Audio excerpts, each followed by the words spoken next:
Okay, Jesus fucking Christ, this game. I'm so confused. I know this is Corpse Girl, and I know... But she just said that she thought it was mold. But she knew the body was here. I aspire to become just as beautiful, yeah. Slender, elegant, and graceful, with pale skin and dark eyes. Looking at her now, it's clear that I could see I was deceived. The form in front before me is not beautiful. It's revolting. What happened with Aoi? I shaped myself in the image of death, truly believing I was transcending mortal beauty. This corpse controlled me for so long. This corpse manipulated me and made me want to become just like it. Somewhere along the way, my own identity began to dissolve, and I started to believe that I had become this rotting carcass, this pallid bag of flesh. The spell has been broken. I don't know if it's because of my near-death experience or the clarity of mind inspired by an intoxicating cocktail of painkillers, but I no longer want to associate myself with Corpse Girl. I want to be myself, just Noriko.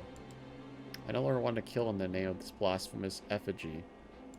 Corpse Girl, I found you here, trapped in this storage closet, just over a year ago.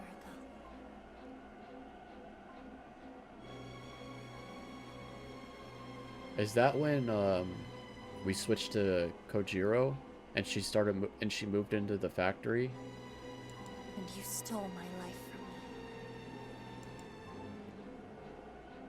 Looking at her now, I can't help but wonder what the hell went through my mind when I let her possess me. Why did discovering this corpse have such a profound lasting effect on my psyche? I shut my eyes as a wave of dizziness threatens to overcome me. Staggering in near darkness, I struggle to regain my balance. I have blocked out the memory of discovering this corpse for so long, I refuse to acknowledge it ever happened. But the crystallized fragments of that forgotten memory have finally breached the surface of my consciousness. I can finally recall the event thanks to the clarity brought about my current state of mind.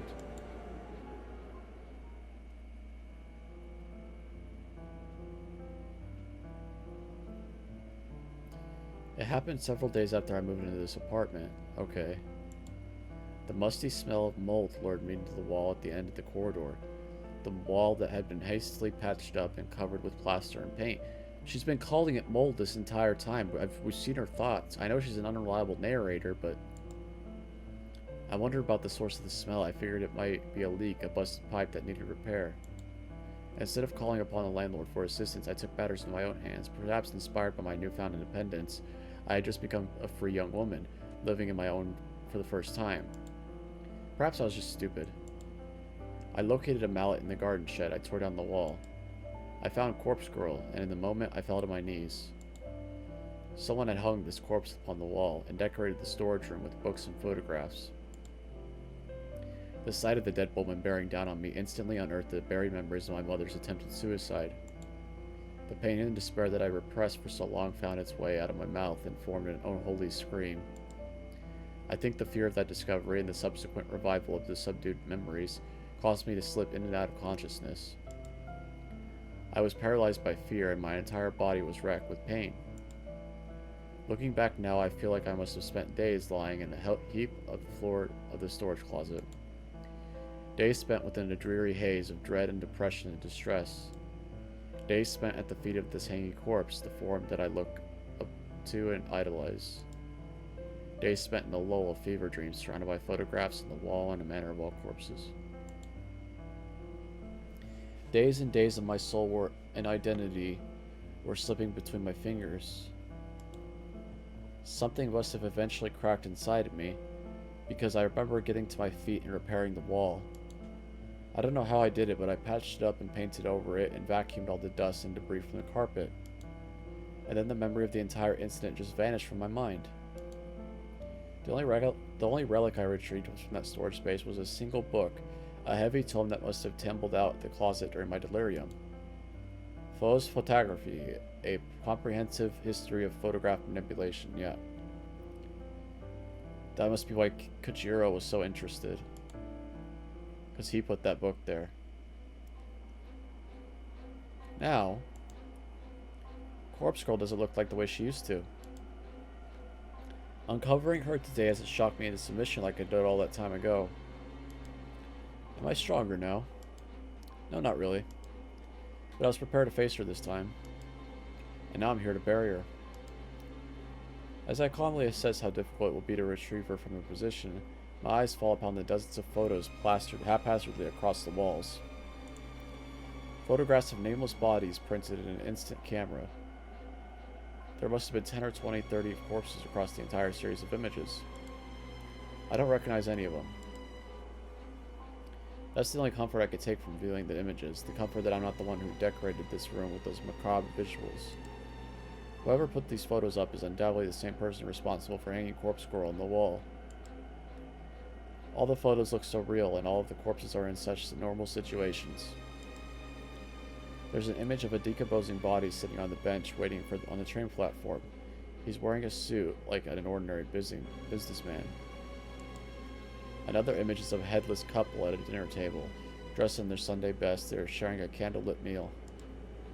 Corpses going on their daily life is eerily reminiscent of something I've encountered before. What is it, a book I read? Instinctively, my eyes dart to the piles of books toppled over in the corner of the storage room. There are dozens of duplicate books, as if they were abandoned here by their own author. I crouch and dust off the cover of the book at the top of the pile. Dazed and Dead by Nobel Sinclair. Nobel Sinclair? Underneath 10 or more copies of the volume of a different book with a familiar cover. Strange Flower. I know this. The very same book that Kojiro let me so long ago.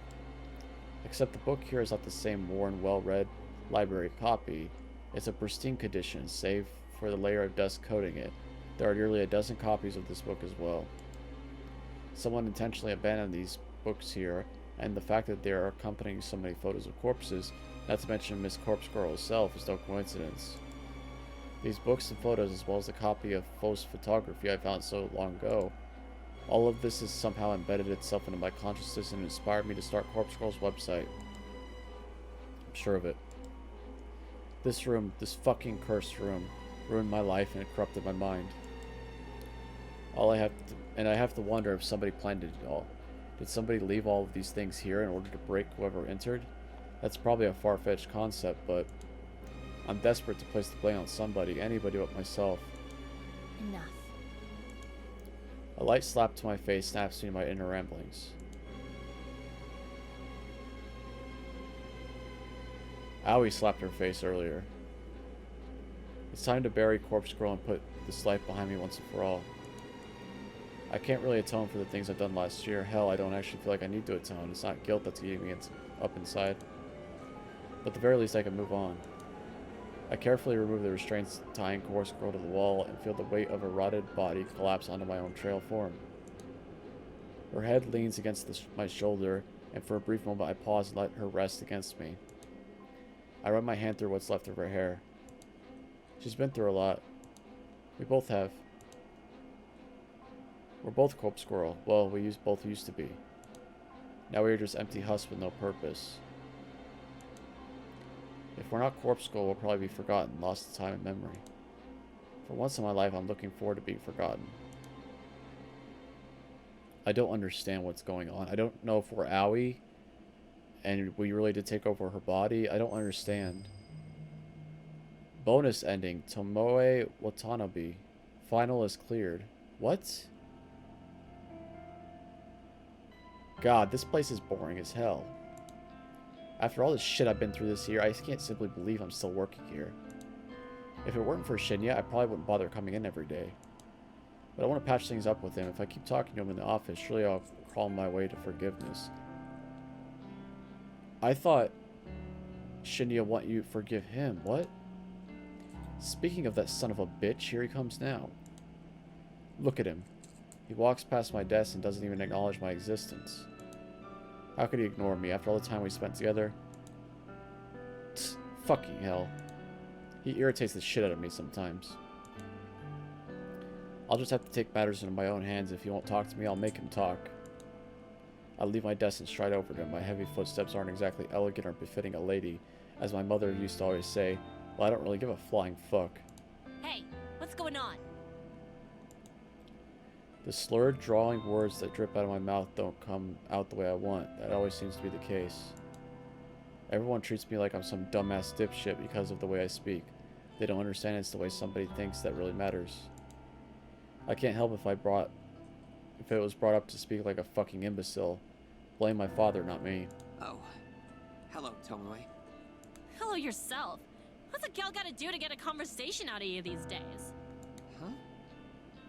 What do you mean? Come on. You know we don't speak like we used to. Well, we broke up. You dumped me. What exactly do you expect from me now? Oh, please. You know I'm sorry for that. What? I told you 1,000 times that breaking it off with you was the stupidest thing I've ever done. So come on! Get back together with me, will ya? Tomoe. Broke my heart. Yeah, I know. Shinya, I really love you. I need you. I'm not normally one to get embarrassed, but letting my feelings hang in the air between us really makes me uncomfortable. Did you hear about my father? Huh? I wasn't expecting him to shrug off my confession with a swift change of topic. He's tracked down an important member of the Human Removal Service. Jeez, not this shit again. Can't you just let it all go? No, I can never do that. I'm going to get to the bottom of it. I could use a hand, if you're willing to assist. Having someone by my side with insider information would be rather handy. Don't you agree?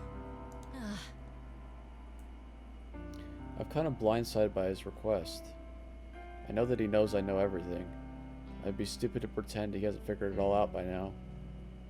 He knows of my involvement with Noriko. He knows that I had a hand, however indirect, in the suicide cases that Corpse Girl painted across the city. I'm not going to judge you for working with Noriko. If you can help me bring the greater perpetrator to justice, the head of the Human Removal Service, then I think it may have been a good thing that you did what you did. That's so. I doubt it. You'd forgive me for getting involved with such stupid shit? Yes. I'd have no choice but to forgive you. And maybe we can even move further forward. I know he's just saying what I want to hear. He can be manipulative in his own way. But if there's a chance I can make up for the shit I've done and win Shinya over again, then I'd have to go for it. Right. Sign me up then, or whatever. We're beating this game, by the way. I've been recording for 2 hours now, and I recorded an hour before this. And it's 4 o'clock in the morning, and I have to get up early. But we're beating this game. I don't want to play another part of this. And also, I'm just too damn curious to figure out what the fuck is going on. And why on earth, like, what happened with Aoi? Is she really undead? Did she really possess Noriko? Is Noriko alive? What is happening? Thank you, Tomoe. I'm going to interview the individual involved with the Human Removal Service. Are you allowed to do that? Of course. Father said I'm an important member of the investigation team now. This is so sad. I'd like you to come with me. You might be able to point out any inconsistencies in his testimony. Yeah, I don't know about that, but I'll do my best. And by the way, one sec. Let me save real quick, just in case what I'm about to do fucks up the game. I want to look at this again.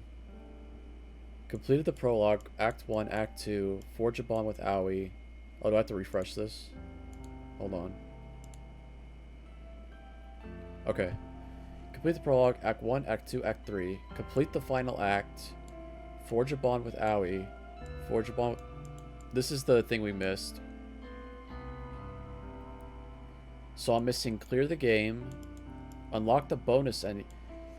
Here's the thing about these unlock shit. Unlock the bonus ending, unlock the true ending, unlock the false. I haven't had any choices. I've had 2 choices in this entire game, and they were hours ago. Hours ago, like 8 hours ago or some shit.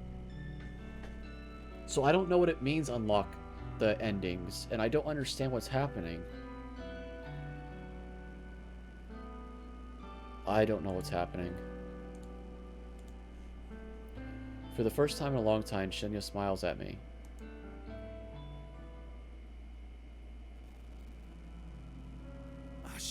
man. I told you, I don't know.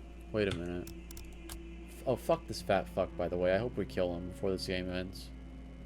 I always said she'd kill him. What is this? Yeah, this is the slot I saved into. I want to go to the title screen and I want to look at,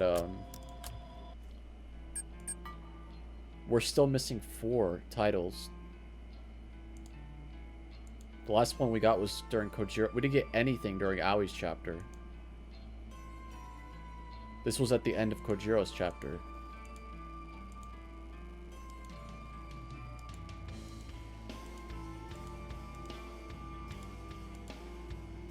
Okay, let's continue.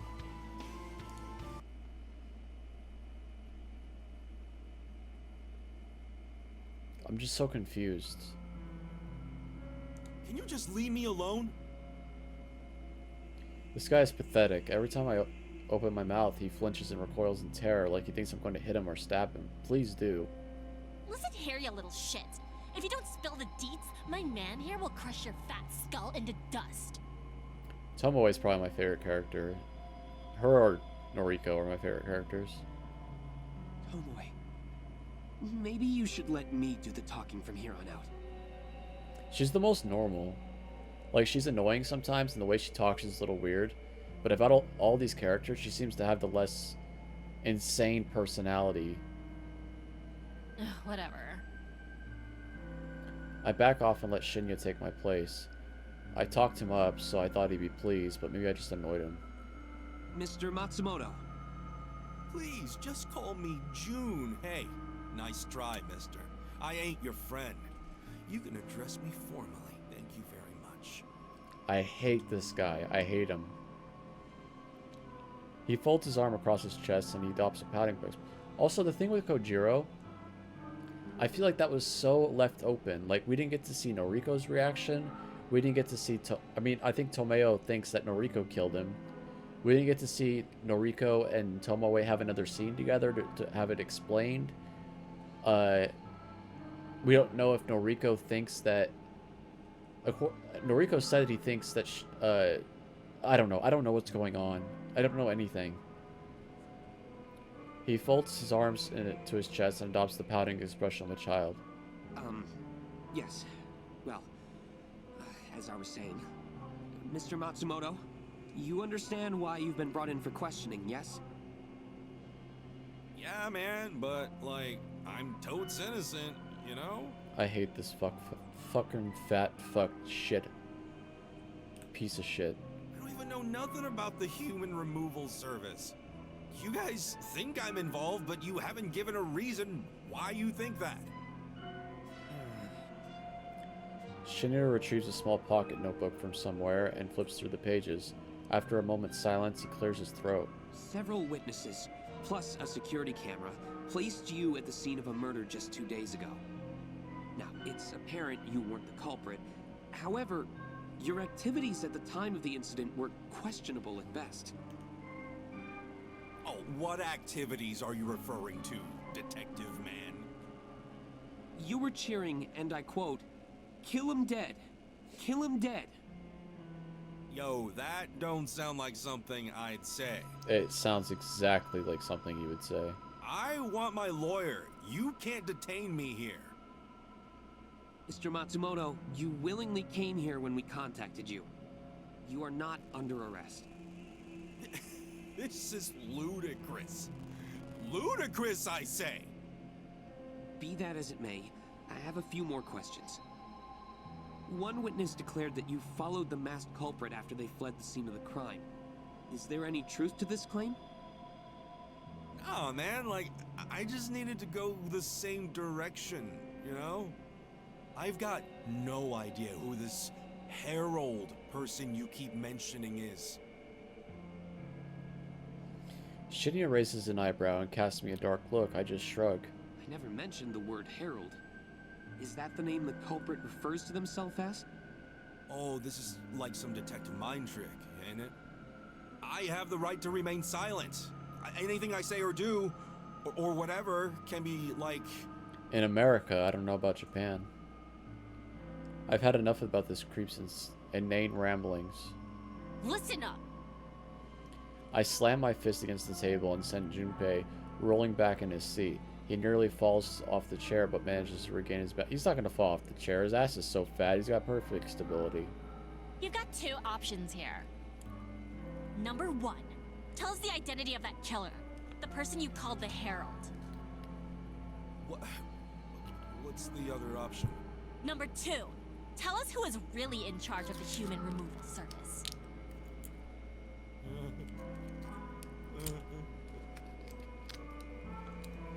His sweaty, pulsating forehead is glowing red. Again, is this in Aui's head? What is going on? Because she can't see colors. She's colorblind. It's been doing this all game. When we were playing as Noriko, it was doing this. I even commented that they kept doing this. So I guess I thought it was like, because it's a psychological horror, it was trying to mind fuck me. But Aoi is specifically colorblind. And it keeps doing this. I can't betray the identity of the Herald. I just can't. Alright, slow down, Neckbeard. What? The guy behind all of this? I say fuck him. I'll sell him out. If it means you'll pardon my involvement. We don't have the authority to do that. I don't know what caused him to change his sudden change in attitude, but Shinya gives me a grateful nod, and it feels good to have been helpful. Please, Mr. Matsumoto. Please give us a name. Okay. Look. You gotta know this. I don't have all the deets, okay? I'm not as important as y'all think I am. But the guy running this whole thing, he's got an army of masked killers. An army of damaged chicks all going around, killing and calling themselves the Herald. And the name of this ringleader? Like I said, I don't know everything. I don't got his full name. I only know him as N. Sinclair.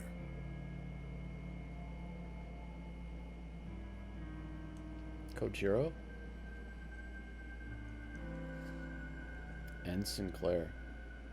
A foreign name, although the first name could be Japanese, I suppose. Shinya is jotting down the name and confirming the correct spelling with Junpei. I find myself lost in the far detached from this moment. For some strange reason, Noriko's face pops into my mind.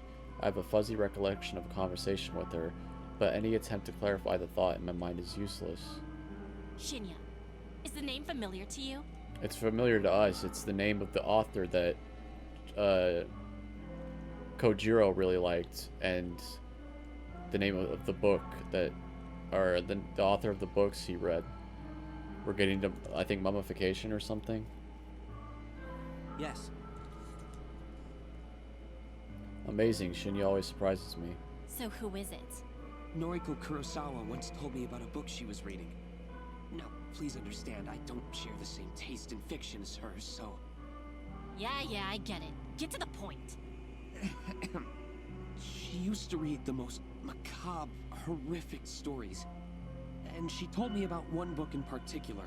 A book about a man obsessed with corpses. Kojiro.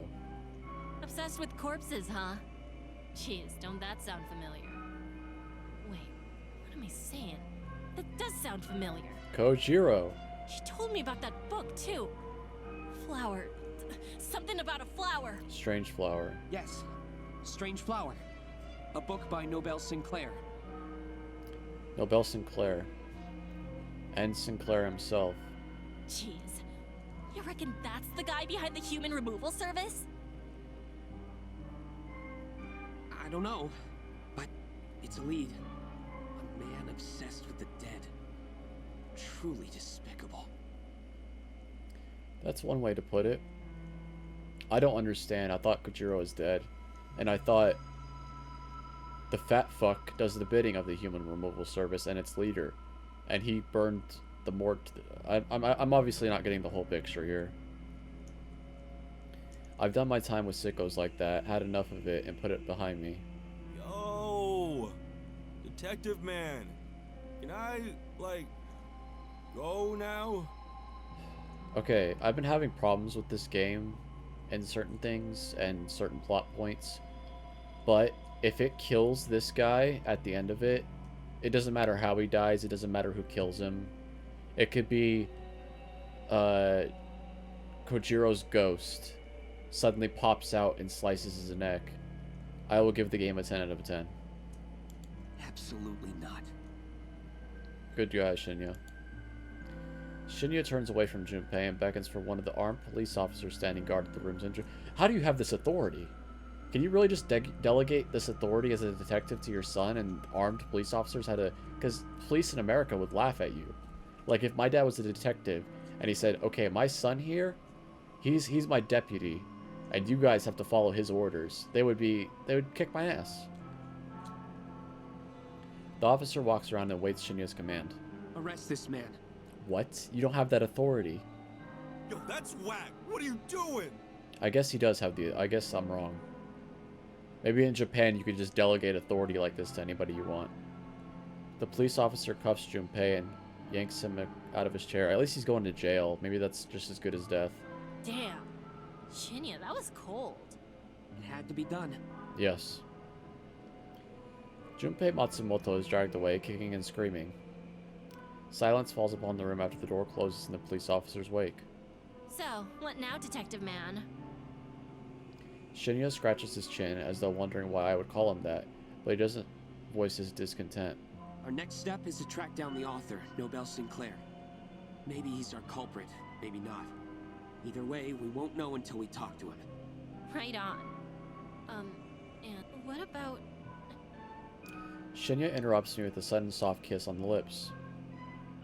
I close my eyes and lean onto him, letting his warmth envelop me.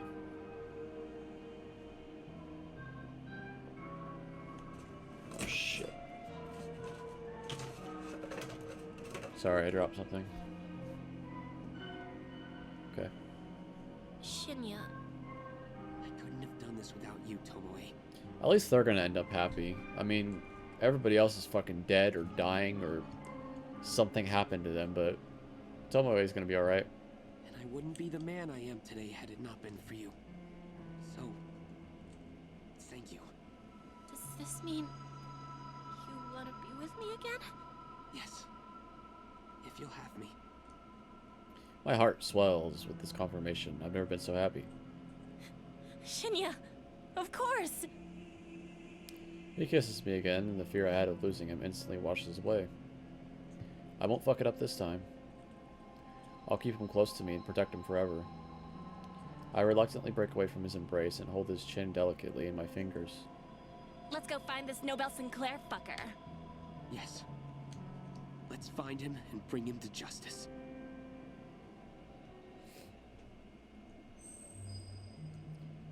Ending B false. Noriko Kurosawa.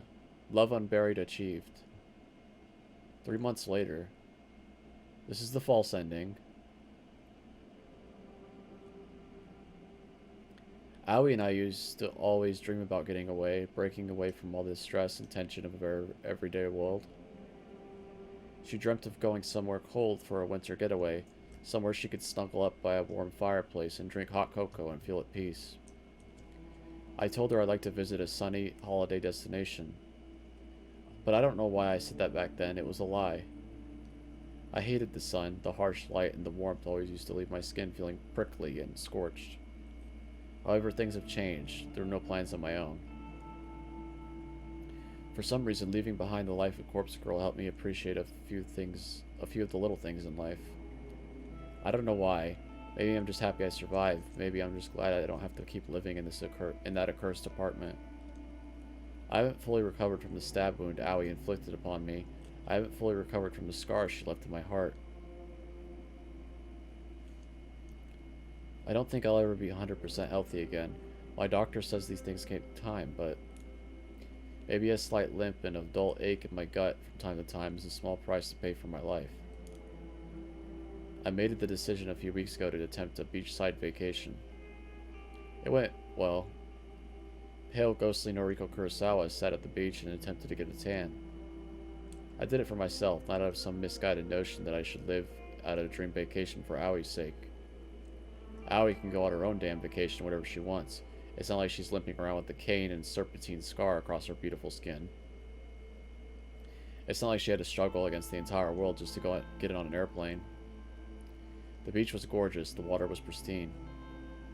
I've never seen anything like it in my life. But those moments of sunshine and relaxation were fleeting. Sitting alone now in this empty apartment makes it that painfully clear. I had to return to Tokyo eventually, it was inevitable. But it feels like there's nothing here for me anymore. What happened to the police investigation that named her as their #1 suspect? Maybe I'll move once more, go to Osaka or Nagoya. No one in Tokyo for me. Aoi, Kojiro, they're either dead or dead to me. Tomoe doesn't call me, he doesn't answer her messages. The sad thing about Tomoe is if we just explained that we didn't kill Kojiro, she would be our friend. Shinya. Nothing, no one in Tokyo for me.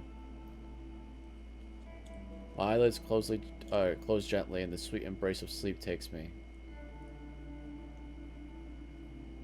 I decide to go for a walk to clear my mind. But after returning to my new apartment building, I somehow forget my apartment number. I've only just moved in after all. Shit. How could I forget something so important? I wandered the cold hallways trying to locate my place. 238 or 248, which one was it? Completely lost, I decided to turn around and search in the opposite direction. As I turn, a slightly open door catches my attention. Who will leave their door open? Anybody could walk into your apartment and steal your belongings. This thought quickly scampers off as I find myself pushing the door ever so gently. It swings open slowly, revealing a room lit only by the flickering light of a television. Hello? You left your door open. Is anyone in there? My timid voice sounds familiar to my own ears. I realize that I've rarely spoken in the last few days, save for the occasional pleasantry exchanged with the staff from the moving company. When no one answers from within the room is forthcoming, I take a careful step inside. No sound comes from the television in the corner. It must have been muted, but the screen has been left on for some reason. My eyes strain to peer into the near darkness. Once my eyes finally decipher the scene before me, I realize that I'll never be able to delete the vision that has plagued me for the rest of my life.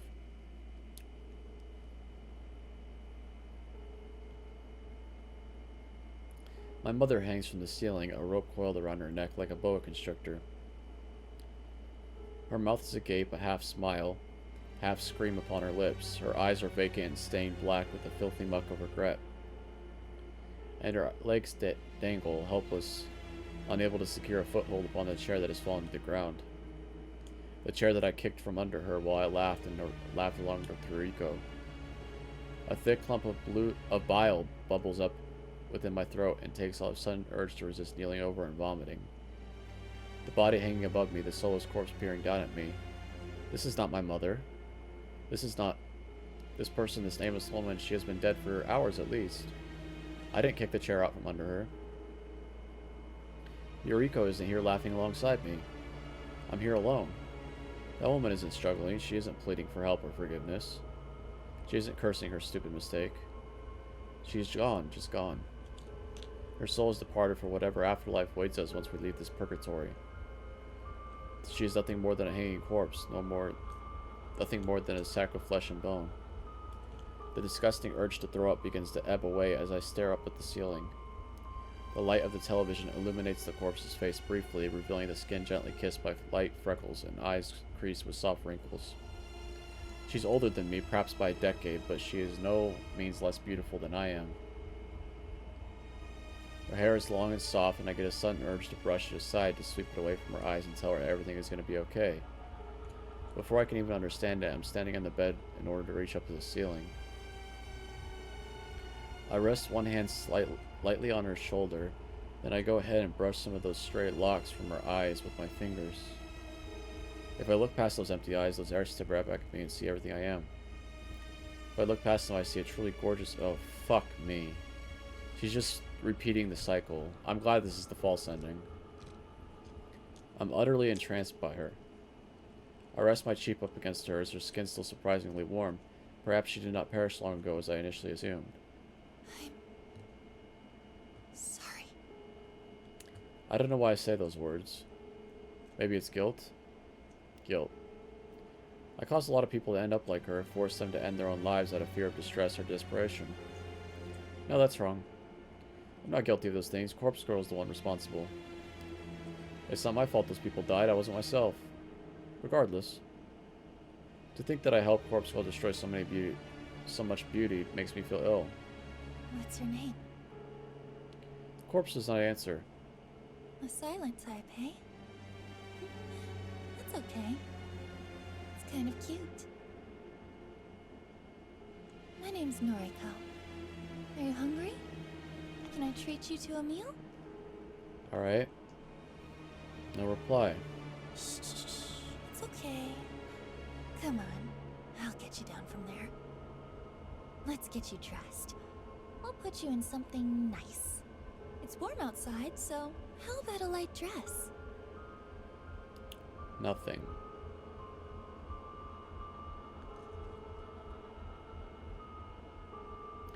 It takes some time to unloop the rope from her neck and return her to the floor safely. Some part of my subconscious knows exactly how to move her carefully, to dress her, to apply makeup and bring out her inner beauty. I can't recall if I've done something like this before. Have I taken a corpse out to dinner before?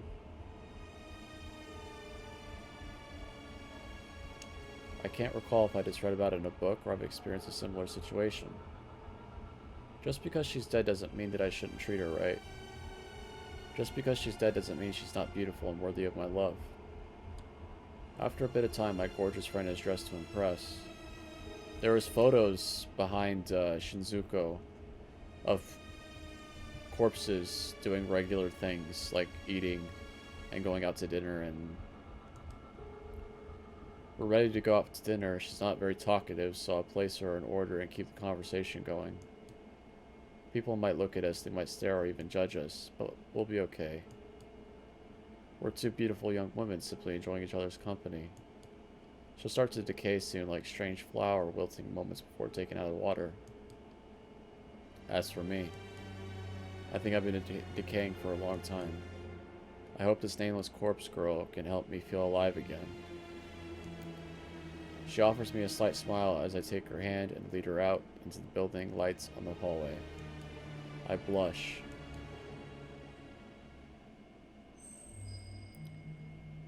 The lies revealed, that was that epilogue Nobel Sinclair. 1 year later. What the fuck is happening? Oh. The book is almost warm in my hand. What is this again? I'm having a hard time keeping up.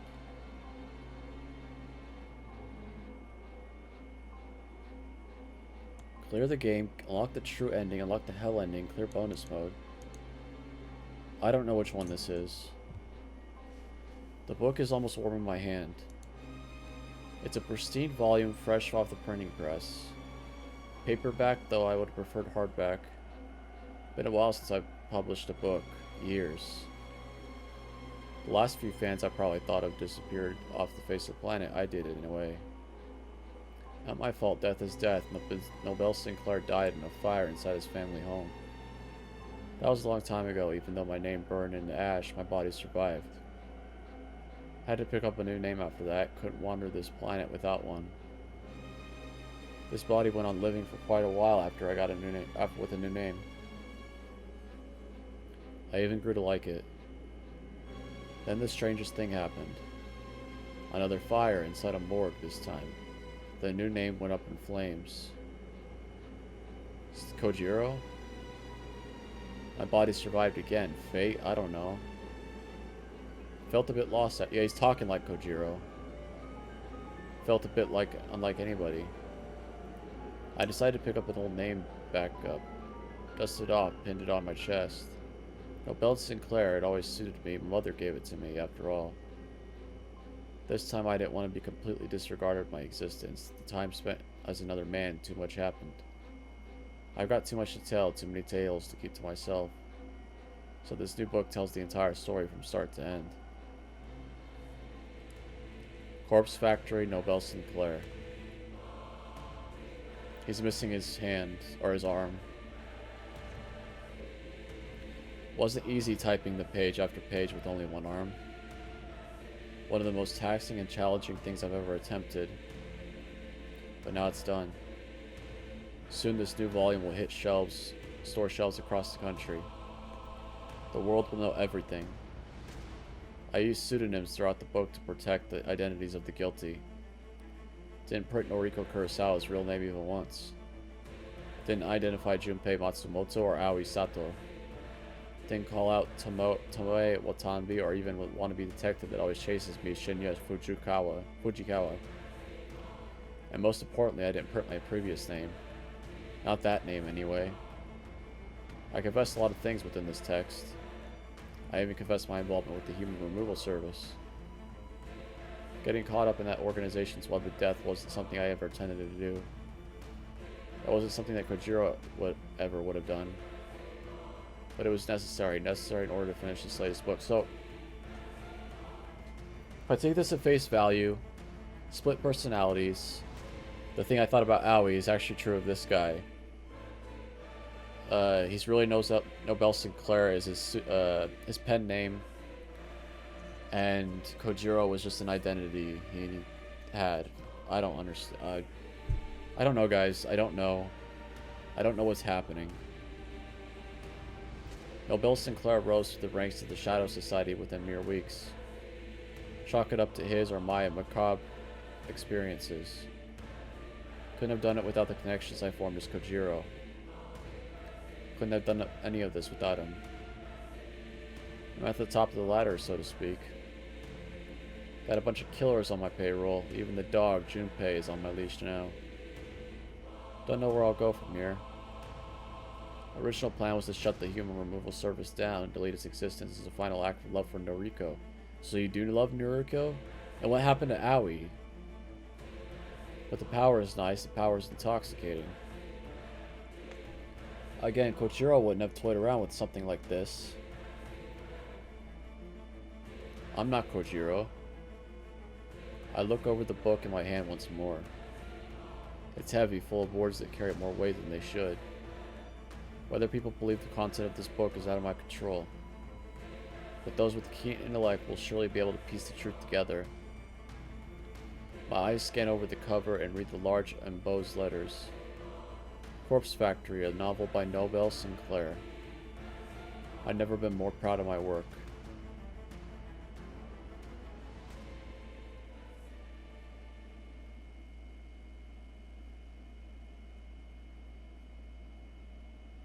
The end.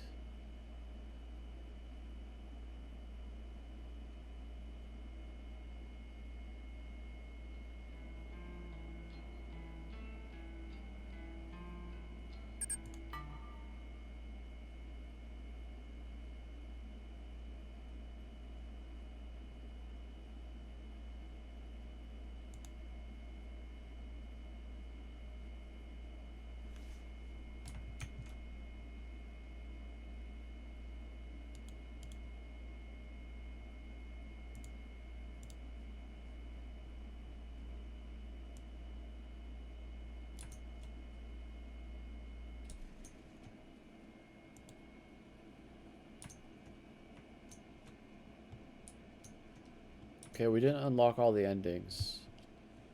Let's do ending A true. Noriko Kurosawa. 3 months later.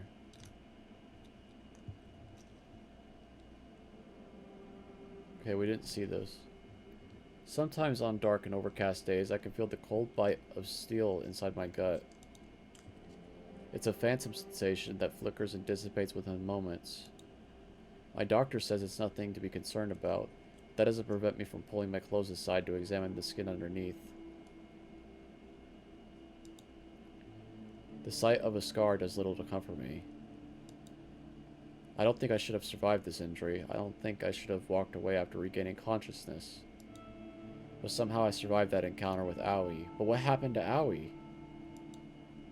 In the darkest recesses of my memory, I can vaguely recall the warmth of strong arms carrying me from that factory. Is it Kojiro? Or the Nobel Sinclair? Carrying me to safety. Somebody saved me from that fateful day, but I don't know who. Regardless, I owe them my life, my new life, a life that is actually worth something. A life that doesn't consist of skulking around in the shadows and pretending to be a beautiful corpse. I look down at the empty plate before me and smile. I'm still not accustomed to the sight of a finished meal, but I'm slowly learning to love it. My stomach feels full, truly full, and not just full enough like I used to force myself to believe. I put on 4 pounds recently, 4 good, healthy pounds.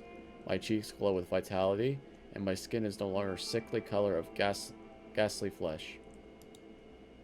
The waiters at this restaurant are probably getting sick of seeing me here every day and every other day. But I don't mind, I eat well here, and I've learned to cook at home too. Tomoe, of all people, taught me how to prepare dinner. I never expected to study the culinary arts under someone like her. Okay, good, they made up.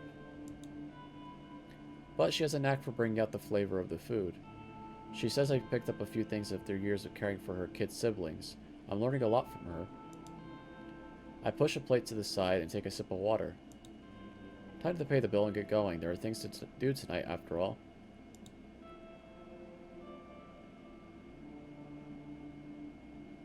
Months have passed since the last time I set foot in these cursed grounds. The wafting stench of decay invades my nostrils and threatens to make me spill the contents of my stomach on the asphalt. It's a stench that I was once completely accustomed to. Now it's a sickening reminder of the person I used to be not so long ago. I don't want to come here tonight. I didn't want to come here ever. Yet here I am.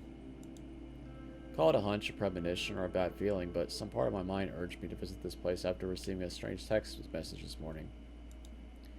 A text message that seems both alien and familiar at the same time. A solitary word decorated with the contents of the message, goodbye. But what drew my attention the most was the image of an attachment, a photo of a young woman. A young woman bent over backwards, her face obscured by the matted hair and blood, and her chest exploding open from the inside. The young woman in the photo was me. It was an image of my own corpse. The craftsmanship was excellent. The cadaver used to replicate my body looked just like me. My first assumption was that the Human Removal Service sent this photo to me, but upon a moment of deliberation, that didn't seem to be the case. The Human Removal Service's activity declined rapidly as of late.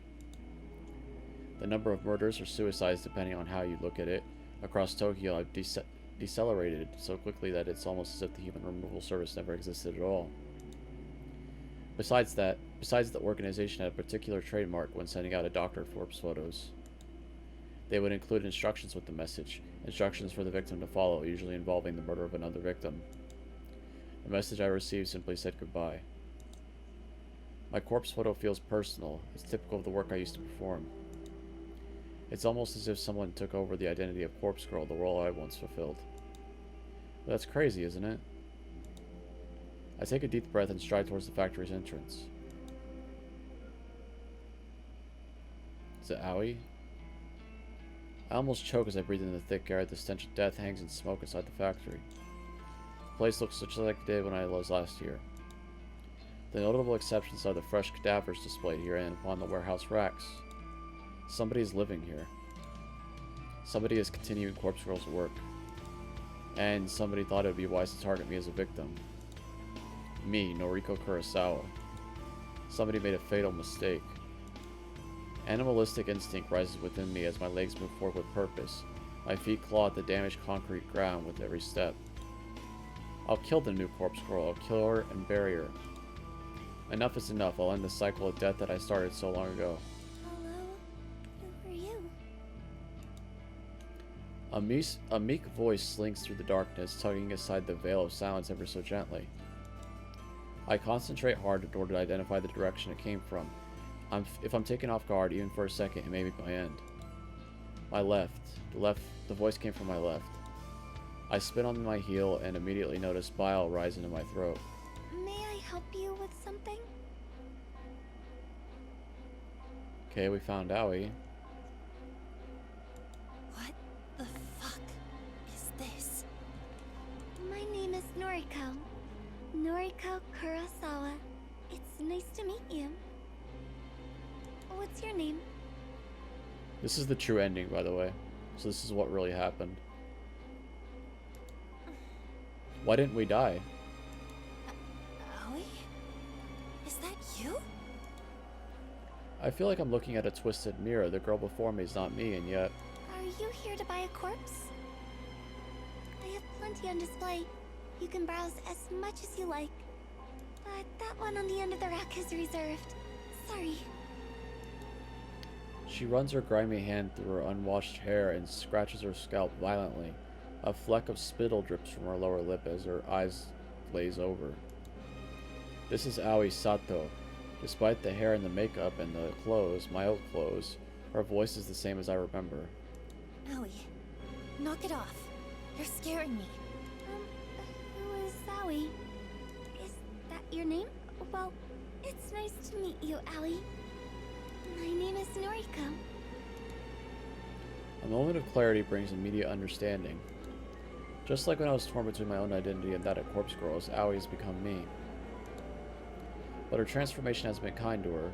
Any recognition of her previous self has vanished. She doesn't even seem to know her real name. After everything I've been through, I should be more forgiving to someone struggling with their identity. I should be understanding and sympathetic. Aoi, Noriko, gasps for air as my fingers clench her throat. I ran my knee into her stomach and smashed her into the warehouse racking, causing several stiff cadavers to crash to the ground around us. Stop! Aoi has lost herself. She has discarded all remnants of who she was. I'm fine with that. I can almost relate to it. But I am Noriko Kurosawa. I have reclaimed my true self, and I won't let her become me. I am Noriko Kurosawa. And this bitch that stabbed me and left me for dead, will not take my life away from me. Die! Die! I press Aoi against the steel racks and feel something within her frail body either bend or break. Her dull, tired eyes begin to droop, and her hands scratching at her wrists suddenly give up the fight. I realize that I'm panting heavily as I clutch her neck. Her own ragged breathing synchronizes with mine, and it's almost as though we were one person. No. She is not me. You are not me! I scream and feel my fingernails puncture her skin. My fingers pierce her neck and drill into her flesh, stopping only when they clasp tightly around her spinal column. With all the strength I can pull from under me, I twist my arm and throw Aoi to the blood-spattered concrete. She hits the ground unceremoniously, her lightweight body barely beginning to sound as her vacant, dead eyes stare up at the cracked ceiling.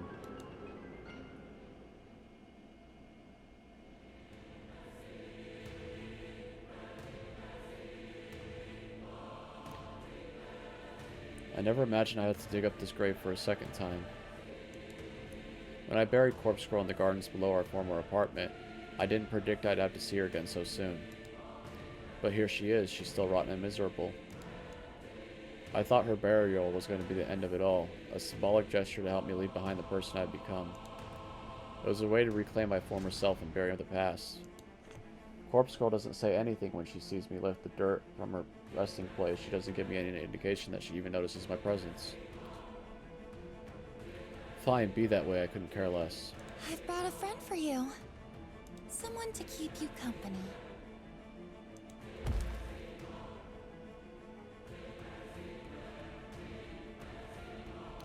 With a great deal of effort, I haul the body of Aoi into the narrow pit and let it collapse beside Corpse Girl. The girl in my old clothes seems to cuddle up to her new companion. It's almost fitting that the no person who became me should rest eternally beside the person who I tried to become. I think I could rest easy knowing that they're both in the ground. I think nothing further could prevent me from being Noriko. Suppose I should say a few words. You were my best friend, Aoi. And I'm sorry I couldn't save you. I'm sorry that I only ever wanted to save myself. I hope that you at least found some happiness by becoming me. Goodbye. I clutch the small shovel in my hands and begin to fill the makeshift grave. Dirt and rocks pile into the pit slowly. I mistake the faint howl of wind as a final moan from the girl I once knew as Aoi.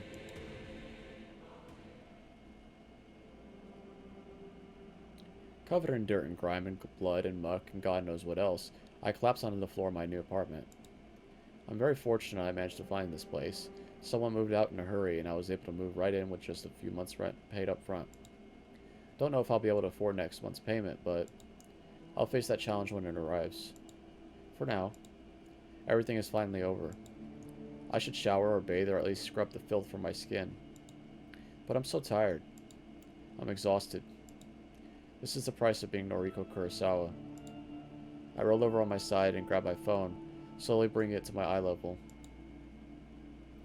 An involuntary frown masks my dirt-encrusted face when I notice the icon from one missed call on my screen, an unknown number.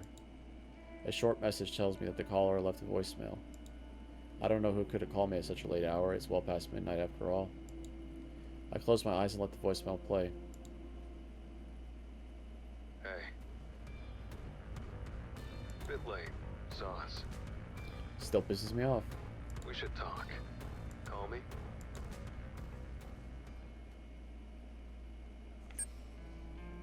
Okay, that was the true ending. I'm gonna go through all the endings, then I'll talk. I'm just wanting to get through this. The hell ending. We haven't seen that. What did we get? I got the bonus ending. I didn't get the true ending. I had to do that through the endings tab. I unlocked the false ending, in which she becomes Corpse Girl again by finding a hanging corpse in her new apartment. I am so fucking curious about this bond with Aoi. It's driving me insane. Alright, let's see the hell ending. And then there's this crow factory thing.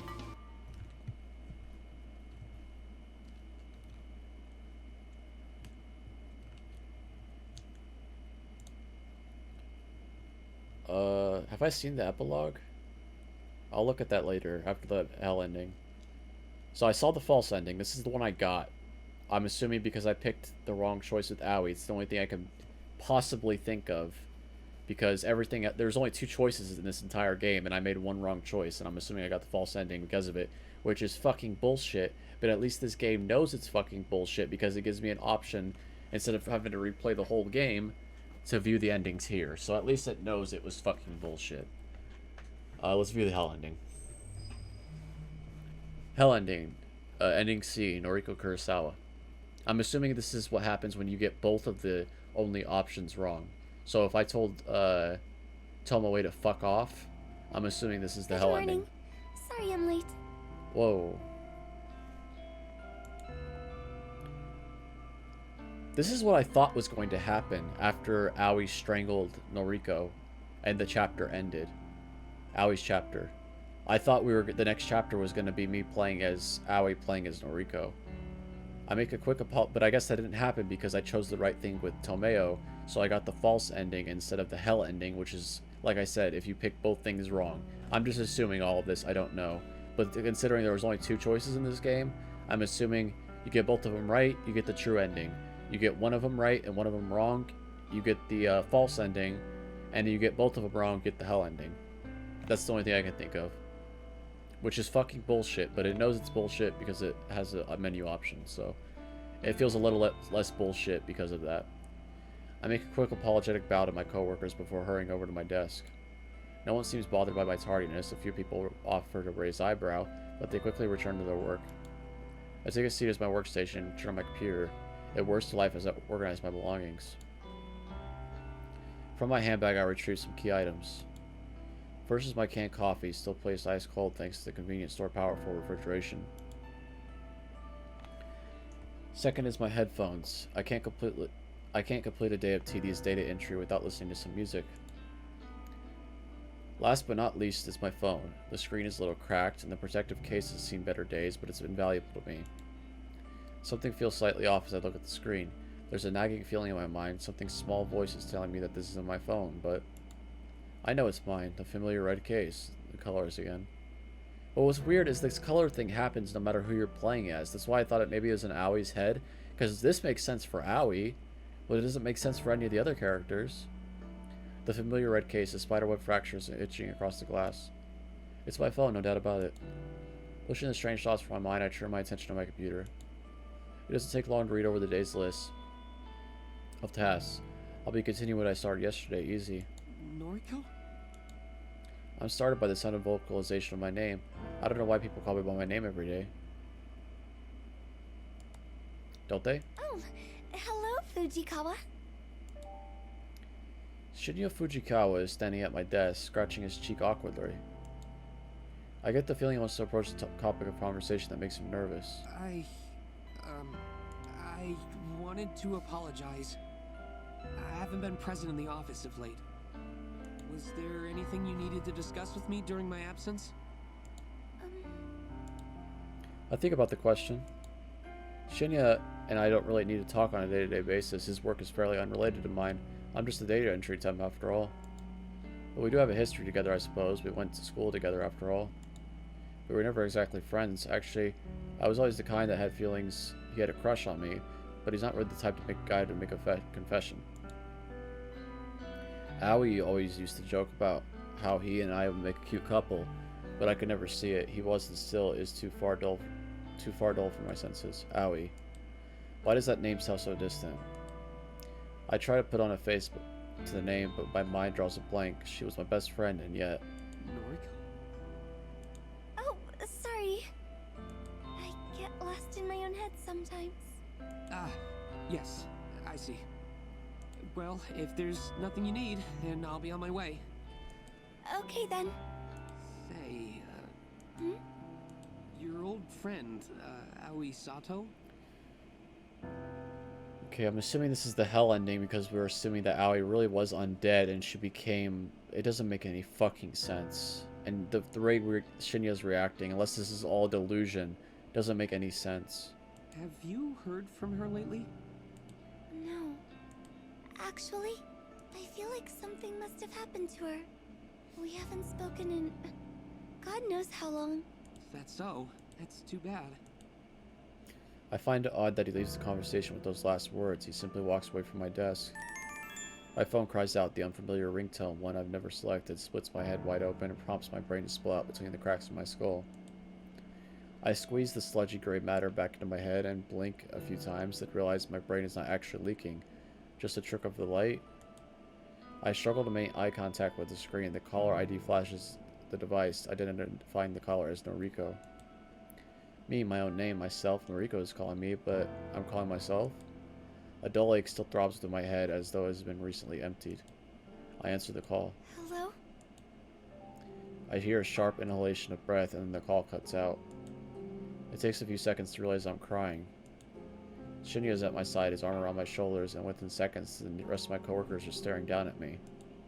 I'm on the floor, my face is nestled between a plush office carpet, but I don't know how I got there. I'm supposed to be stoic, unflinching. It's my ideology, it's my entire identity. So much for unstoic, unflinching Noriko. Remember stoic, unflinching Noriko? Maybe if I just close my eyes I can make everything return to normal and start this day over again.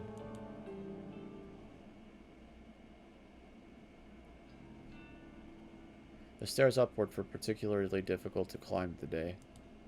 It was a rather strange day at the office, but I know that returning home to my family will make me feel better. Shinya took me to the train station and waited until I boarded my train. It was really sweet of him. I don't usually recall the things he said to me. He might have mentioned my name or not needing to return to the office anymore. Maybe all my work there is completed?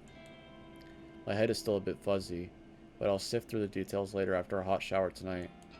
Since the sun is beginning to go down, I think the others should be coming home by now. Yuriko is probably relaxing on the sofa, and Mother should definitely be here, since she doesn't leave the apartment these days. I unlock the door of the apartment and wander inside.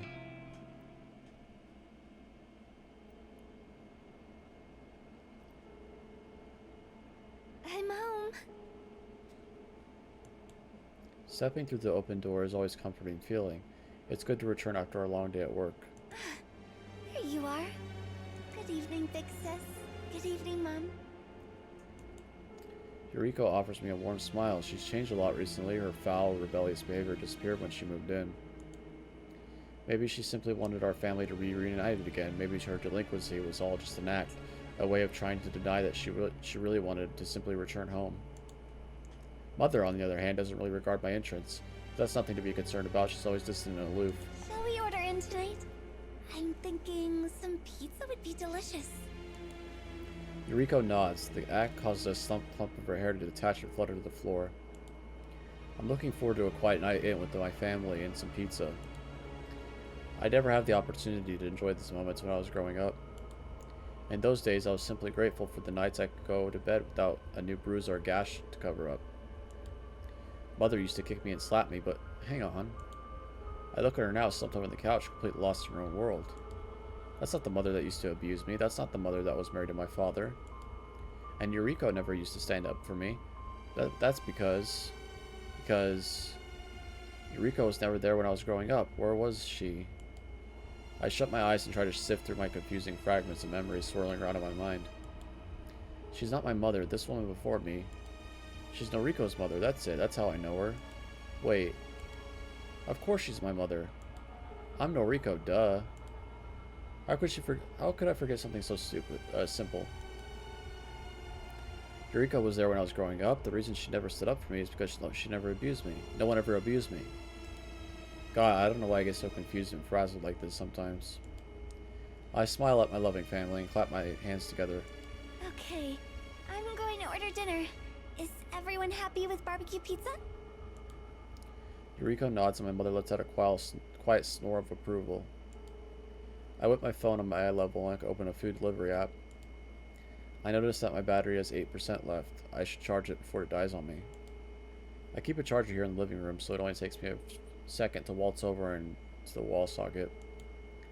As I lean down to grab the charger, I see another phone is already plugged in.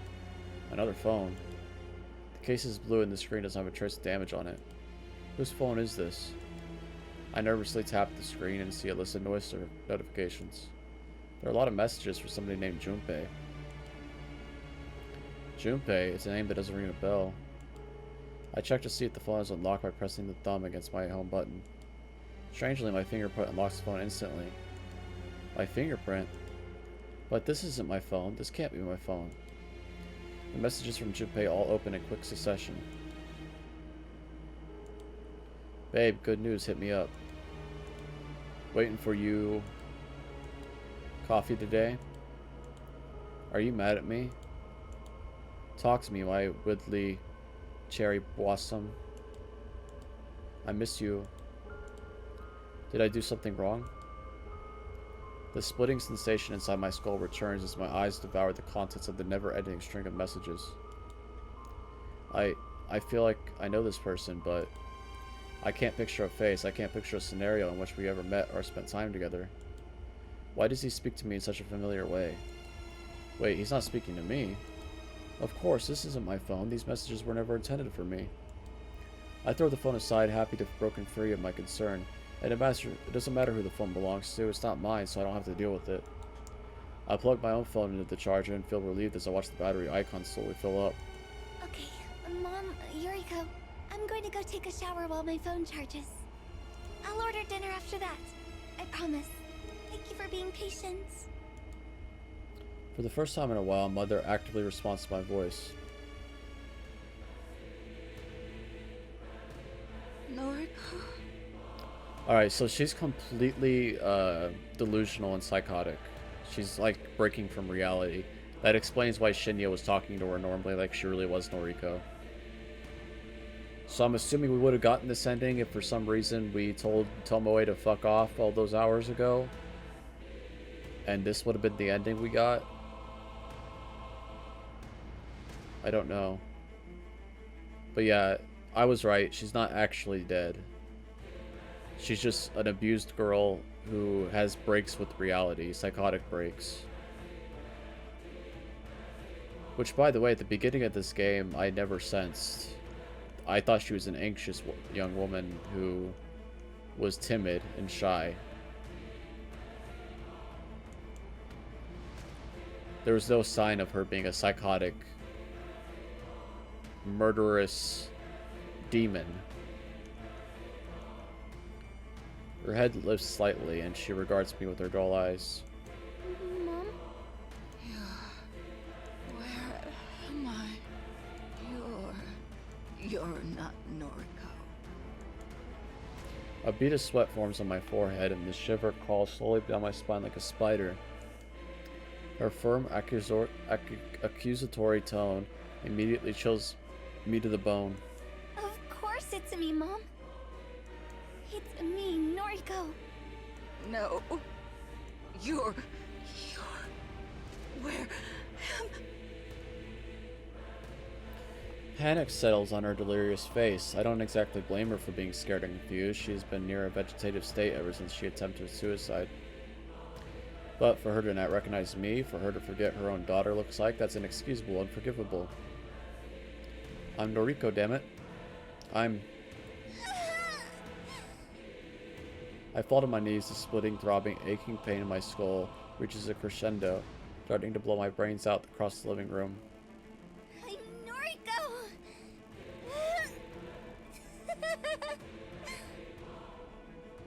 Noriko Kurosawa! Look at me, Mom! Look at me! Mother's eyes widen and she looks like she's going to vomit. She turns to see Yuriko, white and ghastly, in a seat next to her, and a tear forms in her eye. What have you done?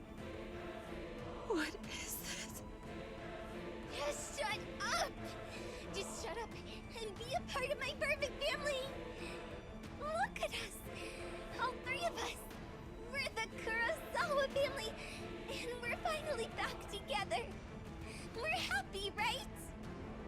We're happy! Still on my knees, I slowly lower my head on the ground and let it rest on the soft carpet. I barely register the sound of the door behind me opening slowly. After the creaking hinges come to a rest, a strong voice floods my ears. Yo, Harold. You're Noriko no longer. Got work for you. The source of the voice wanders toward me and towers above me, my face down for him. He said I'm no longer Noriko. Can my identity just slip away so easily? Can it vanish into thin air like it was never truly a part of me? No, I will always be. I am Noriko! I leap to my feet and launch myself at the man who dared enter my apartment and tell me I'm not truly who I want to be. I barely catch a glimpse of his face before he pummels me into the nose with his broad fist. I'm on the floor again in an instant, the dizzying lights above me spinning in my blurred vision. Get up. Get your things. We're cleaning up after Corpse Girl's mess.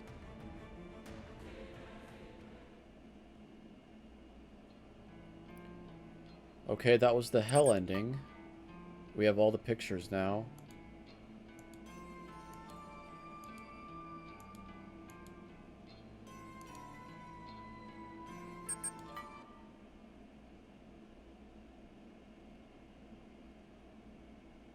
I'm gonna look at the epilogue here. I don't know if I got this. I got the bonus ending. That's with Tomoe. Oh, this is the Noble Sinclair thing. Okay, I got this. Yeah, 1 year later.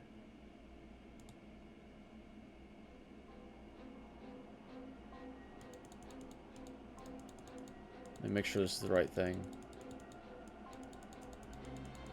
Yeah, this is the right thing. Okay, so we viewed all the endings.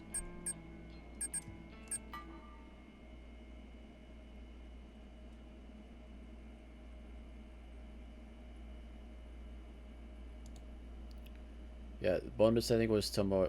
Okay, so here we go. This is my understanding of what just happened. My extremely exhausted 5 a.m.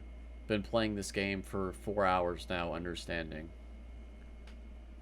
We got the false ending, and I think we got the false ending because hours ago, when we had two choices, the only choices in this game, one of them was to go after Aoi after she was upset, and we chose to go after her. That was the wrong choice.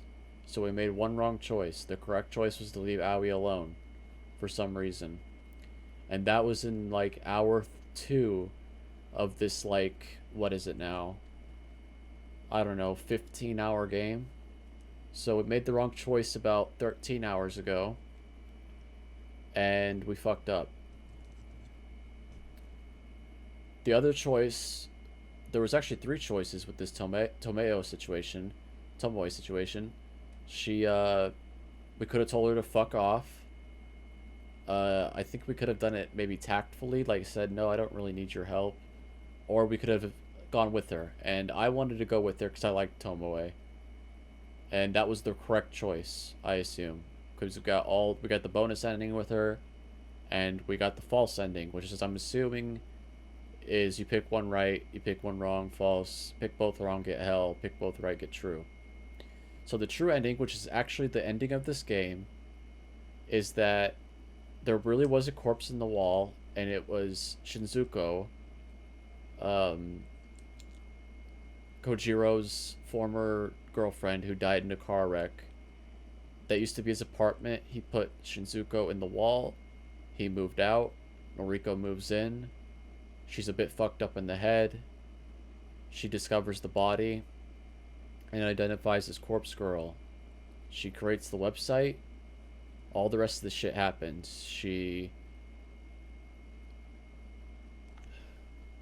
All the rest of the shit happens. She,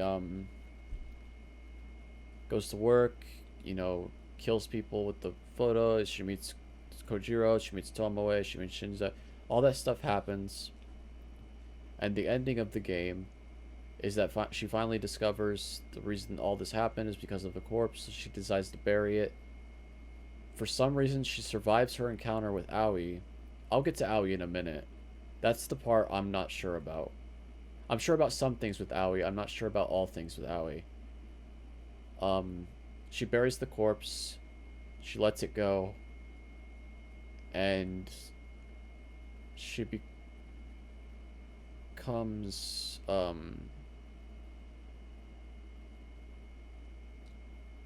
regular person. Now, in the backdrop of all this, Kojiro is the one that's manufacturing most of this drama. Kojiro is the one that put the corpse in the wall that originally created Corpse Girl. Kojiro, well, it's not really Kojiro, it's,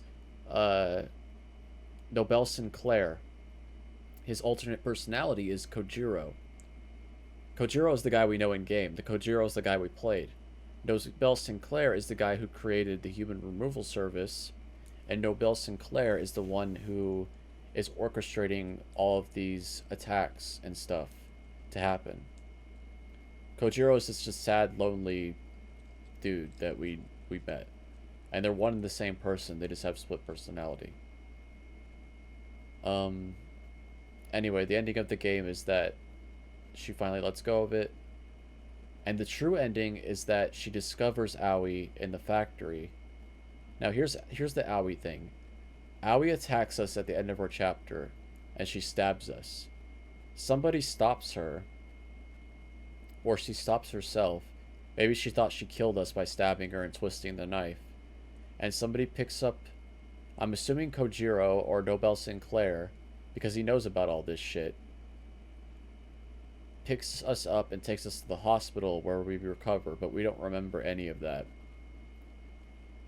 As Noriko, we don't remember any of that. Aoi's happy enough just to have bathed in our blood and becomes Noriko. And then we discover Aoi in the factory. We kill Aoi.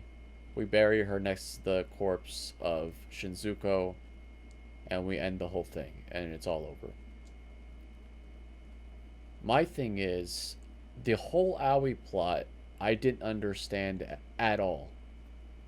I didn't know this entire time that Aoi secretly hated our fucking guts. I didn't know that Aoi this whole time was extremely psychotic and delusional and having hallucinations, and her mind was just splitting apart the entire time. From the conversations I had with her as Noriko, I just assumed she was just a shy girl who just didn't love us because she wasn't gay. Turns out she is insane and wants to take over Noriko's body because she hates her life so much. And so she does. And for some reason, she didn't successfully kill Noriko.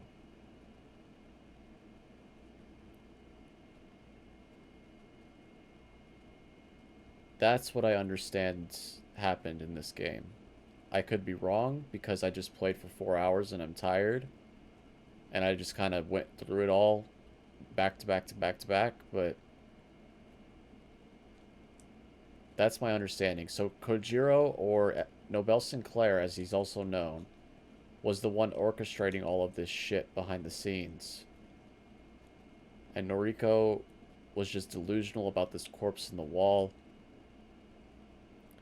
And Aoi was just insane. And Tomoe was just a regular person. So there's nothing wrong with Tomoe besides being a little brash and talking weird. And Shinya is just a normal guy too. Also in the true ending, it appears we made up with Tomoe, which I thought was nice. I thought it was a little sad that Noriko was alone at the end of the false ending. It was also sad that she found that corpse, and I'm glad that wasn't the actual ending. So that's my understanding. Now, as far as like what I think about this game, I was really enjoying this game up until we got to Kojiro's part. After we finished Act 1, I started getting a little weirded out. First of all, just by the implausible bullshit of how we're confronting people in diners and we're breaking fingers and shit, and we're out in the open now, and the police have... We never saw the detective again, by the way, in any of the endings. Nobody got arrested. And it just started to fall apart a little bit. And then at the end of Kojiro's part, he cuts off his arm. He cuts off the wrong arm to prove his love for Noriko. And then he burns to death because of Junpei. And it was at that point I was like, what the fuck is going on in this game right now? What is happening? Why? This is not anything like what I thought this game would be. And it's not... I'm not mad at the game because it's not like what I thought it was... the twists are fine. But the way they were... It was just back-to-back weird shit. Like, we played... Act 1 was almost like 6 hours of this game was Act 1. Like, the vast... Like, there's the prologue, and then there's Act 1, and then there's the ending of the game. Like, there's Aoi's part, and then there's Kojiro's part. And then Act 1's like this. The majority of the game, we had no idea that Aoi fucking couldn't stand us. We had no idea that Kojiro really just had feelings for us, but it turns out another twist with Kojiro... I thought the twist with Kojiro was there was nothing wrong with him. He's just a sad, lonely... You saw me say. He's just a sad, lonely, depressed dude. And... There's nothing wrong with him. He's just sad and lonely. And it takes it to the extreme because he cuts off his own fucking arm. But it turns out there's something even more wrong with him.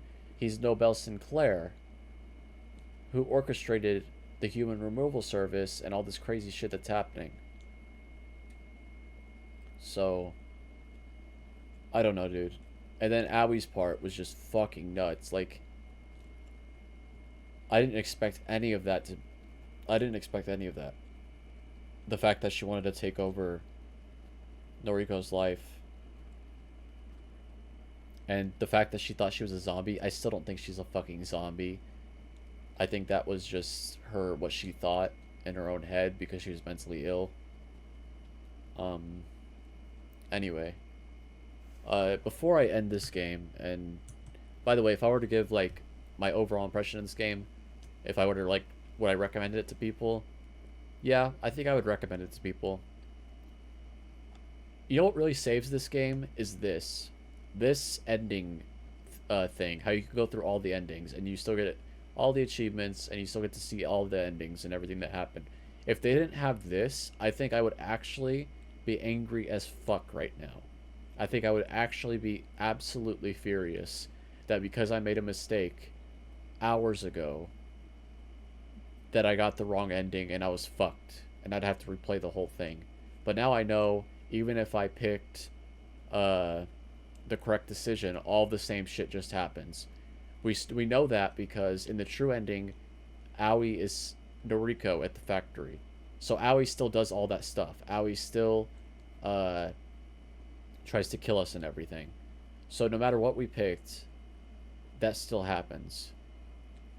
So I'm now no longer obligated, thank God, to have to go through the rest of the game picking that thing. Because I don't think anything changes. It just changes the ending. And I'm very grateful that they knew that was bullshit. They knew it was bullshit that you picked one wrong decision and the 2 decisions you have in this game and you're fucked. So they gave us this, which is really great. So I'm very grateful for this. But there is one thing I have not checked. And I have one more achievement I haven't gotten. And it's this crow thing that I don't know what it means. In the title screen. So we're going to go to the title screen. Crow Factory. Ka. Noriko Kurosawa.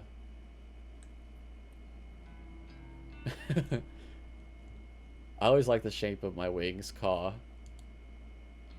I can be critical about other parts of my body, but I'll never complain about my wings, Ka. With or without the feathers, I think they look great, Ka.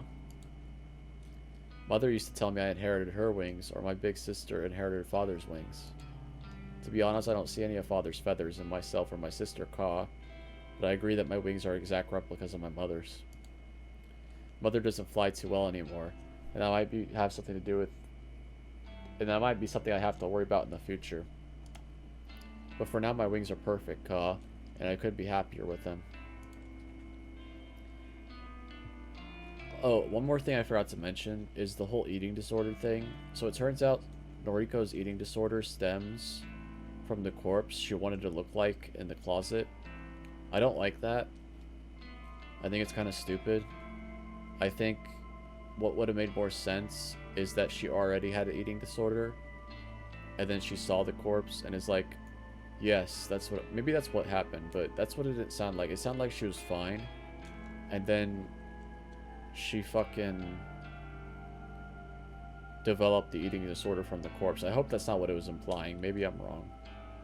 Anyway, today's morning ritual is the same as any other... Well, I mean, it does imply that, because she immediately, in the epilogue or whatever of the true ending, she starts eating again. She gained 4 pounds and she was happy about it. So it does imply that she started her eating disorder because of that corpse. I think it's kind of stupid, but okay. I'm a slave to shiny things, and I'm not proud of it, Ka. Call me poor sellout, but I can't survive without the shiny things. That's the cost of being me. Noriko Kurosawa, Ka. My alarm goes off at 6 a.m. The early bird catches the worm, after all, Ka. I skip my breakfast because I don't want to get my beak dirty by digging in the dirt. I'm out of my crab nest by 6:45, Ka.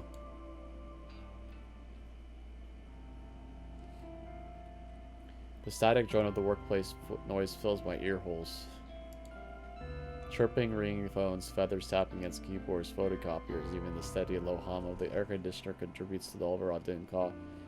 This reminds me of, I didn't play the game because I haven't played any more anime games. This is my first, like, anime visual novel.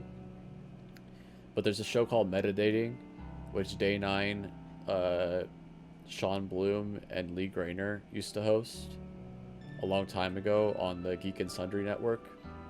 The videos aren't on YouTube anymore, but you can find them somewhere, probably on Day 9's subreddit. And they played a game called, it was a game about pigeons, and it was like an anime visual novel, and they were all pigeons. They were all birds. I wonder if this is a homage to that. I forgot what it was called. You guys probably know what the game is if you know about anime visual novel games, but I don't remember what it's called. But like, it was like this. It was a visual novel and they were all birds. Before I could take a step towards my desk, a mocking trill whispers behind me. You look like a bird. Shit, scree, scree.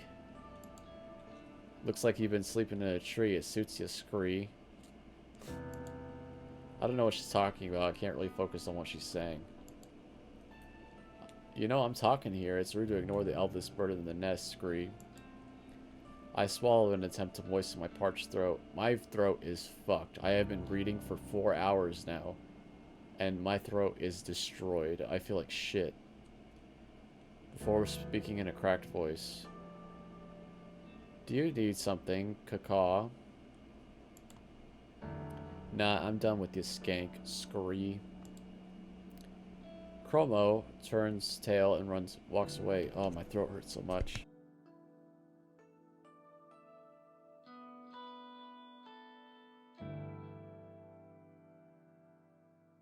Okay. Ow. I sigh and sit down in my office chair. Why do I feel so exhausted, Ka? I need to calm down and focus on Crow Girl's work. I can't let things like exhaustion or social anxiety stand in my way, Ka. I take a deep breath. I'm in control now of myself again.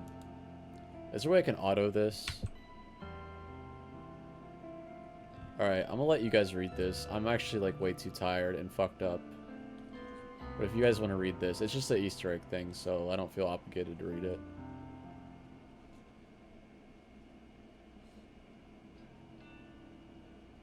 I'll read along, but...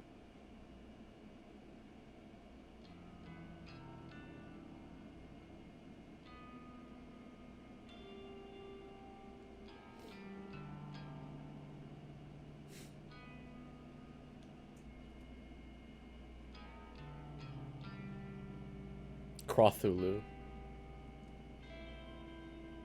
Is he gonna say Saws? Oh my god, he says Saws. Even in this fucking bullshit. God damn it, I hate that fucking word.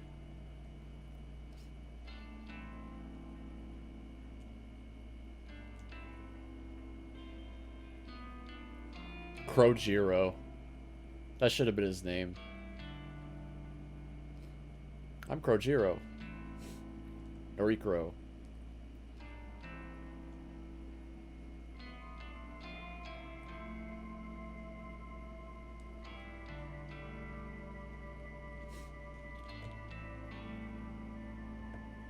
Writers know, I've got no joke for the unshaven. Sorry, plucked. Ugh. Saws again later. God. I don't know what it is about that word. It just bothers me. I've never heard it before this game. I don't know if it's something they say in another country, but... Writers know I'm out of bird jokes. Crow Factory just can't end here, can it? What will become a crow girl who will stop Krokyo City from being overrun by bird jokes? Should I even create this abomination of a minigame? Ka. Thanks for playing. Thank you for doing that. That was funny. Alright, cool. We got everything. Before I'm finally done, I wanted to go through my favorite parts of this game. I really liked the opening of this game. It was really cool. But my favorite part of this game by far is this scene. The part where she kills somebody for the first time and like knows that she did it through Corpse Girl's website. She's like orgasming on the ground. This was a really, really great scene. I really like this scene out of all the scenes in the game because it was really fucked up. It was awesome. Like, probably my favorite theme throughout this game is how she used to, like, at least early on in the game, she used to get off on the fact that she killed people. Or at least inadvertently caused their death. And I really like that aspect of her. And then, towards the end of the game, or the middle of the game even, past the, like, second or third death, she comments how she can no longer feel that rush anymore. Because she's escalated. So... yeah, this was my favorite scene. What other scenes were cool? This part was pretty cool. This is when she freaks out in the mall. This is the scene we missed that I replayed for you guys. Again, how do you get from this scene that Aoi absolutely hates her fucking guts and wants to slice her fucking throat and take over her whole life and body. How do you get that from this scene? How?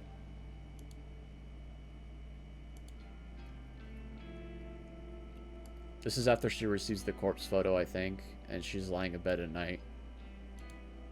I like Tomoe. She was probably my...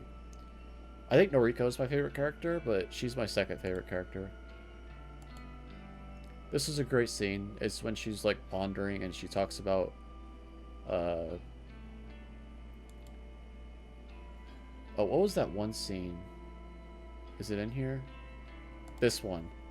This was really fucked up. This is probably the scene that scared me the most at the entire game. This is supposed to be a horror game, but I wasn't really scared of anything. This scene was really fucked up. This is when she was talking about how beautiful she was but wasn't, and like she needed to get skinnier, and how she didn't like her body but she loved her body. And it was talking about like her eating disorder.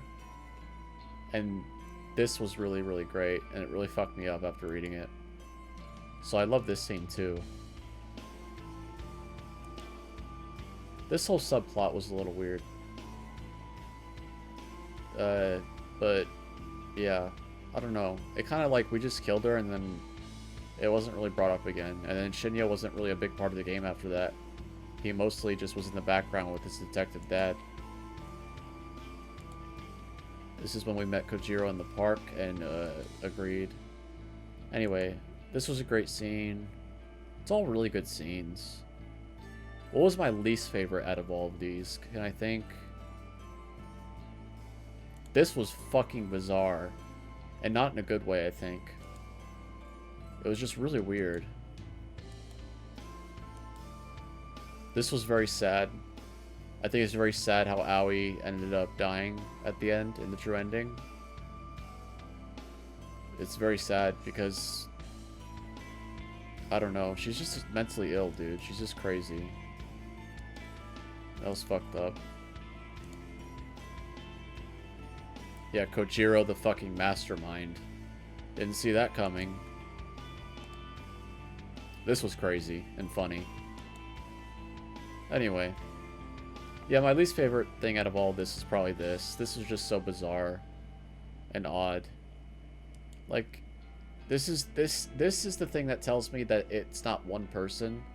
It's two people in his head. It's a split personality thing. Because why would Sinclair do this? Why? And how the fuck did Sinclair get out of that? What? He poured Junpei poured gasoline on him. And then, like, I don't understand how he got out. Anyway, I have been recording way too fucking long. I've been talking way too long. Thank you guys for watching. This has been Corpse Factory. I'm probably going to play LA Noire next. I've never played that game before.